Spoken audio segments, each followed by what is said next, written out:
primero que hay que saber es cómo funciona la ecografía. Ahora que hay crisis, si veis la tele, cosa que no es recomendable, pero todas las cadenas ponen películas antiguas, muy viejas, entonces vosotros sois jóvenes, no sé si os gustan las películas de cine viejo, pero sí que habéis visto las de guerra. Ahora hay una epidemia de películas de guerra más antiguas, ¿no? También de Navarone, bueno, este tipo de cosas. Bueno, la ecografía empezó con un tema de lo que es el sonar. El sonar, vosotros ya no sabéis lo que es porque estáis todos en el WhatsApp, pero el sonar significa Sound Navigation Ranking. Eso quiere decir que hay que medir la distancia debajo del agua con ondas de ultrasonidos. Eso se ocurrió hace 100 años, principios del siglo. ¿Para qué? Bueno, lo que dio un impulso al sonar fue el Titanic. Como todos habéis visto la película, pues ya sabéis el Titanic. Para saber el Titanic, no por el Titanic, eso ha sido años después cuando se intenta recuperar, es para ver los icebergs, o sea, usar el sonar para ver si el submarino, en estos casos, puede chocar con el iceberg o no. Y además eso se usa, pues no para la ciencia ni para la buena, sino para la guerra. En la Primera Guerra Mundial era muy interesante saber dónde está el enemigo, con el submarino para ponerle la bomba donde tocaba. Bien, hemos progresado 100 años, no sé si mucho o poco, ahí tenemos otra serie de conflictos actualmente, pero hoy en día la ecografía la utilizamos los médicos para saber y ver el medio fetal, para conocer cómo está el bebé dentro de la madre. Y para eso usamos una serie de aparatos, que todos tienen un aspecto similar. Hay una pantalla, en la que vemos, como somos todos muy de televisión y de imagen, pues tenemos aquí la pantalla. Hay una serie de, un teclado que va haciéndose más complejo, hay pantallas táctiles, tenemos unas sondas, las sondas tenemos volumétricas, si no están las volumétricas, pues volúmenes porque son como más gordas, porque tienen un motor que hace un barrido automático, que pueden ser vaginales o abdominales, y luego tenemos el ecogel, que es esta especie de fluido que no es con mucho componente de agua, que lo que hace es favorecer que se pueda transmitir los ultrasonidos. ¿Y qué es lo que ocurre? Bueno, pues en esas ondas lo que hacen es emitir los ultrasonidos, lo mismo con la tecnología esa del sonar, tropiezan en lo que encuentran, lo de los submarinos, que es eso mismo, encuentran un feto en medio acuoso, que eso se usa muy bien en el mar, y nos devuelve una respuesta que se decodifica, o sea, cuando tropieza con algo lo devuelve a la máquina, eso lo decodifica y se obtiene una imagen. Y nosotros lo que tenemos que hacer es interpretar la imagen que puede ser fija o en movimiento. Las ondas, es importante, es la parte más sensible del ecógrafo, es lo que más vale, y lo que más se usa y lo que más se estropea. Son abdominales, transvaginales y pueden ser volumétricas, hoy en día muchas de ellas son volumétricas, pero si no, una buena sonda de 3D es muy aceptable, de 2D, que tenga suficiente poder de megahertz, conseguir imágenes muy buenas. La transmisión de los ultrasonidos hay que tener en cuenta cuando hagáis ecografía que el aire dificulta la transmisión de ultrasonidos, por eso usamos el ecogel, porque eso favorece, rompe la capa de aire y hace que entre la piel de la madre y las ondas no haya aire. El abdomen materno puede dificultar o no. Según el índice de masa corporal, sabemos que la grasa transmite de una determinada manera. Entonces, hay grasas que transmiten bien y grasas que transmiten mal, según el componente de agua que tengan. Entonces, no siempre obesidad significa mala transmisión ecográfica y no siempre estar muy delgada significa mala transmisión. Tenemos cicatrices que pueden dificultar esa transmisión. La pared uterina habitualmente es como indiferente, a no ser que tenga miomas, ya tenemos más dificultades. Una pared uterina simplemente es un músculo y suele transmitir bastante bien, pero ojo con los miomas y con las cicatrices en la pared uterina, tipo unas intervenciones para quitar miomas o tipo cesárea. Y luego el líquido amniótico. El líquido amniótico siempre es un gran transmisor, como todos los líquidos. Pensad que esto empezó con los submarinos en el mar y el líquido amniótico es un componente acuoso que tiene una serie de solutos y nos va a favorecer siempre la realización de la ecografía. Cuando no tenemos líquido amniótico va a ser muy difícil. Y luego está otro factor importante que es la posición fetal. El feto se puede poner o se puede no poner. Se pone el feto para ayudar o facilitar que podáis realizar la ecografía.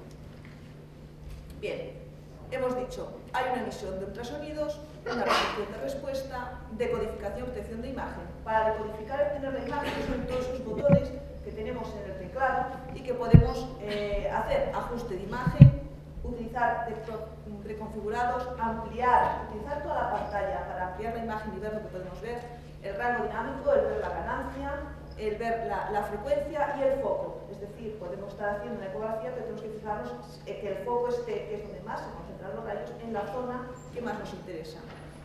Todo esto son cosas que puede ayudar la máquina.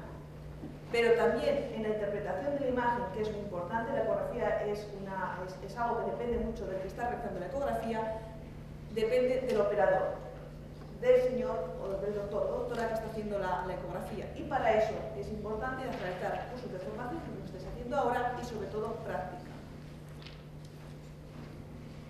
Bien, este es un teclado normal que tenemos ahí en la pantalla. Fijaros que básicamente esto, cuando encontréis un ecógrafo, el primer concepto que tenéis que tener, esto es como un coche. Supongo que la mayoría conducís. No es lo mismo conducir un 600 que un BMW. Los botones son los mismos, pero están en otro sitio.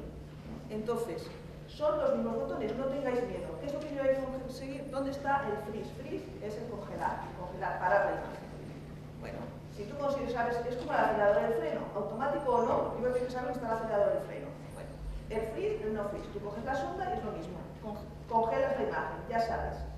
Y después, poco a poco, conforme vas tratando con tu máquina, vas aprendiendo que hay muchos otros botones y puedes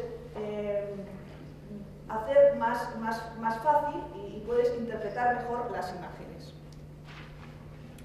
La formación en ecografía, fijaos que desde el año 96 la ISUO, que es la Sociedad Internacional de Obstetricia y Ginecología, establece unos estándares de formación para residentes de obstetricia y ginecología y habla de cursos teóricos prácticos, como este, una práctica, o sea, en nuestros hospitales tenéis que realizar una práctica, y luego habla de exámenes. Habla de tipos de exámenes. En el reino anglosajón es muy típico hacer libros de imágenes con 30 casos y 15 anomalías, o sea, se llama logbook, eso también lo hacen en la especialidad. Y luego se hacen pues, exámenes de ver casos, cómo se interpretan, y luego tiene un examen práctico. Además, la ISUO establece una serie de guías de actuación clínica para ecografías específicas. Ahora mismo han sacado la de 20 semanas, la de ecocardio, la de neurosono, la de ecocardio avanzada, el primer trimestre, la de Doppler. O sea, son una serie de guías que han ido saliendo. Vosotros en el material que tengáis para alumnos os hemos puesto el de las 20 semanas, que es el básico. Además es una guía que ha salido el año 2010. Esos son los cortes básicos de cómo hacer una ecografía morfológica. Bien, fijaros que cuando hay una formación en obstetricia y ginecología, nosotros en el Hospital Valladolid tenemos los residentes, las rotaciones, que pueden hacer rotaciones. Los residentes nuestros ya tienen sus rotaciones y los de externos pueden hacer rotaciones en alto riesgo obstétrico, en lo que es el área de obstetricia, diagnóstico prenatal, ecografía obstétrica, medicina fetal y fertilidad. Y eso se ha de gestionar mediante nuestro hospital a través de la comisión de docencia. Además, los especialistas o los másteres de la Universidad Autónoma de Barcelona pueden ser gestionados a través de la Universidad Autónoma de Barcelona. Pero eso ya es para especialistas, no es para residentes. O sea, es gente que quiere realizar algún estudio más. Como cursos, tenemos cursos específicos, es el curso que realizamos ahora, que es un nivel básico. Tenemos curso de neurosono y ecocardio y fetal, que son los años pares, este año es en abril-mayo, el avanzado es en octubre y noviembre. El curso de medicina materno-fetal, que se especifica en lo que es diagnóstico prenatal y morfología, que eso es en abril-mayo, y insuficiencia placentaria y parto prematuro en octubre-noviembre. Esos son los años impares. O sea, vamos haciendo para que todo el mundo podáis formarse en un momento determinado. Y además los especialistas, cuando ya son especialistas, pueden hacer un taller de profundización en ecografía obstétrica, que es un mes natural, y un máster en medicina fetal, que eso son ya 2 años. O sea, eso es las posibilidades de formación que tenemos ahora mismo. Bien, volviendo a la ecografía. Fijaos que la ecografía, desde el SONA, la ecografía cuando se implementa en la práctica clínica, pasan pues 50 o 60 años. O sea, las primeras ecografías de forma clínica son los años 70, en los países sobre todo europeos, y hoy en día es una técnica muy habitual, de forma que hasta un 67% de los nacidos vivos han tenido alguna vez alguna ecografía. Estamos hablando de datos de población general, en nuestro medio seguramente es mucho más. Entonces esto se genera una controversia. ¿Se debe realizar el screening a todas las gestantes y si el screening mejora el resultado de la gestación? Bueno, nosotros, independientemente de esas preguntas, lo que pasa a veces con las técnicas, el screening se realiza a todas las gestantes. Y ya veremos si mejora el resultado o no de la gestación, porque eso es un tema que a veces hay que estudiar y según cómo lo estudio o quién lo estudie puede resultar que sí o que no. ¿Por qué? Bueno, porque las sociedades internacionales sí que aceptan que se realice una serie de ecografías en indicaciones médicas específicas. previene las posibilidades estas de que se haga un uso indiscriminado en la gestación, es decir, simplemente porque lo quiero o porque lo valgo. Y entonces hay que comentar con los pacientes beneficios y limitaciones. Además, resulta que los protocolos en los que estamos sometidos nosotros como médicos especialistas no son uniformes. En el Estado, o sea, en España, más o menos, sí que son bastante homogéneos, pero pueden cambiar con relación a Francia o con relación a otros países europeos. Una vez dicho eso, otro problema es que tenemos tres tipos de ecografías. Tenemos la ecografía estándar, esa que establece el protocolo, que en nuestro país ahora mismo es el primer trimestre con un cálculo de riesgo de aneuploidías y la segundo o tercer trimestre. Son ecografías estándar que establece el protocolo. La que quizás vosotros tenéis mucha más experiencia o porque os habéis encontrado con ese problema y por eso a veces tenéis dudas es la valoración ecográfica parcial, que es la que se realiza en urgencias. Señora que tiene urgencias por un motivo y entonces le realizamos una ecografía. Entonces, hay que valorar, es otro tipo, hay que ponerse otro chip, hay que valorar aspectos específicos, la frecuencia cardíaca, el sangrado, los anejos uterinos. Y luego está la ecografía especializada, que es la dirigida, es decir, han encontrado en esta ecografía de protocolo estándar, han encontrado algo y entonces la llevamos a un centro de tercer nivel. Entonces, cuando haya una anomalía sospechada, cuando hay otras biometrías, otras exploraciones, puede ser el Doppler, el ecocardio, la neurosonografía, un 3D. Bien, ¿se ha demostrado que la ecografía es útil? Sí, para esto mismo. Datación de la gestación, ¿por qué? Porque una vez que hemos datado las gestaciones, sabemos que debemos datar cuando hay más de 7 días de diferencia en el primer trimestre. Redatar quiere decir recalcular la fecha última regla. Cuando hay entre 10 y 14 días en el segundo trimestre no tenemos ecografía previa, hay que pensar siempre que puede ser una redatación, o cuando hay incluso más de 21 días en el tercer trimestre. Y ojo, pues esta datación es el tercer trimestre. Esta datación de gestación nos ha permitido disminuir las gestaciones cronológicamente prolongadas, disminuir los diagnósticos de retraso de crecimiento y disminuir las tocolisis, porque hacéis menos diagnósticos de APP, porque son gestaciones que realmente no están tan atendidas. Pero para eso necesitas que la señora, sobre todo, fijaros, que controle el embarazo desde el principio. En la gestación gemelar, evidentemente, también es útil, porque nos establece los grupos de riesgo, cómo tenemos que controlar distintas gestaciones. En la detección de anomalías congénitas, en el primer trimestre, la tasa de detección de anomalías del primer trimestre, que son severas, evidentemente, las que se detectan en el primer trimestre, es casi de un 52%. El segundo trimestre ya varía mucho porque depende del tipo de centro que nos dé sus datos, está entre 36 y 77%. Es importante también para la detección de aneuploidías, el cribado del primer trimestre, los programas de cribado han demostrado su utilidad.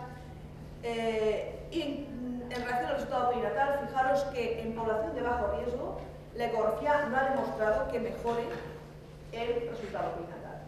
Eso como se hace, pues, si realmente la ecografía en población de bajo riesgo, estamos diciendo. Pero eso es muchas veces cuando, quizás no se ha hecho un estudio porque no hay suficientes casos para poder estudiar bien estos casos. Una población, o sea, una señora joven que no tiene ningún factor de riesgo, el embarazo es una cosa normal, es un tema fisiológico y funciona muy bien. Entonces, habitualmente no hay problemas en la población de bajo riesgo. Otra cosa es la población de alto riesgo. Y lo mismo, el Doppler en población de bajo riesgo no ha demostrado en los estudios que hay que sea útil. Consideraciones. Coste-beneficio. Hay estudios antiguos que dicen si vale la pena hacer ecografía o no vale la pena hacer ecografía desde el punto de vista económico.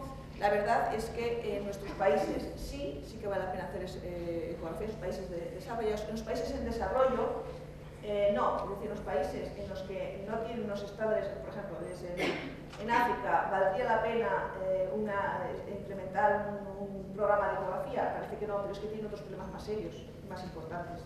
Hay que empezar a cuidar a la madre cuando va a tener un bebé, pero no precisamente haciendo ecografía. A lo mejor hay que alimentarla, a lo mejor hay que enseñarle cuidados, hay que ver que sean partos más controlados y protegerla, sobre todo prevenir para la hemorragia postparto. Seguridad. Se ha demostrado que la ecografía es un método seguro. Fijaros que está esto que se llama ALARA, es As Low Reasonable Achievable. Y el ALARA quiere decir que, porque hay un grupo de gente que dice, es evidente que la ecografía utiliza unas ondas de ultrasonidos que producen un calentamiento de la piel, pero tiene que ser mucho. Nuestros equipos están todos ajustados para que no produzcan este tipo de alteraciones. Fijaros que también tenemos una serie de problemas porque es la forma de dar información a la paciente. Esto sí que es importante, de hecho nosotros tenemos toda una mañana que tenemos un workshop dedicado a cómo dar informaciones a las pacientes. Y luego, en el punto de vista de la paciente, ¿vale la pena o no vale la pena? Bueno, ahí tenemos dos tipos, ¿no? Por un lado, sabemos que estamos aumentando la ansiedad de la paciente, pero por otro, damos más sentimientos de seguridad, de reconocimiento del hijo y la mujer se encuentra más feliz. O sea, eso desde el punto de vista de la paciente, evidentemente sí, pero hay que explicar, hay que parar el tiempo en hablar con las pacientes. Bien, ¿qué es lo que recomiendan? Que en primer trimestre sí que es muy importante la ecografía de este primer trimestre, aunque sea en población no seleccionada, población de bajo riesgo. En segundo trimestre también, porque detecta anomalías fetales. Y en tercer trimestre no hay datos que apoyen que el uso de ecografía en población de bajo riesgo pueda mejorar. Sin embargo, todos en todos los hospitales realizamos ecografías en tercer trimestre, por lo menos en nuestro centro, en nuestro ambiente. ¿Qué tenemos? Protocolos que estamos obligados por la SEGO en control prenatal del embarazo normal. Tenemos 3 ecografías, que es lo que se hace en nuestro medio. Primera ecografía a las 12 semanas, segunda a las 20, entre las 18 y las 21 o 22, y tercera ecografía en la semana 32, entre la 32 y la 34. Esas son las 3 ecografías que, si todos sois de, no sé si hay alguien que sea de extranjero, pero todos que son de España, tenemos que realizar en todos los centros estas ecografías. Los objetivos de estas ecografías están aquí, o sea, las distintas son el primer trimestre, el segundo trimestre y el tercer trimestre, y es indicativo, sobre todo, hay una recomendación, es que no usar la ecografía solo para determinar el sexo. En nuestro país quizás no hay problema, pero fijaros que hay países, en China, por ejemplo, que se utiliza muchas veces la ecografía para hacer abortos selectivos por sexo. Ahora parece que con la política nueva del gobierno chino van a ampliarlo, van a tratarlo de la política del hijo único y eso a lo mejor cambia. O solo para hacer una foto, eso no quiere decir que cuando hagamos una ecografía nosotros demos una foto a la paciente.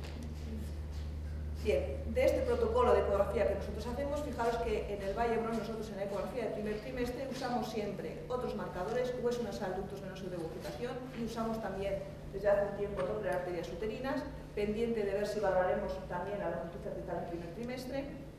En segundo trimestre a todas las pacientes hacemos una longitud cervical y Doppler uterinas, y en tercer trimestre el Doppler, sobre todo como en la población de alto riesgo, sí que usamos el Doppler umbilical, de la cerebral, media, arterias uterinas, incluso muchas veces en población de riesgo, población que tiene problemas en ductus venosos. Y con esto, simplemente gracias a todos por la atención. Hemos intentado explicaros cómo funciona el tema de la ecografía, las indicaciones que tenemos. Gracias.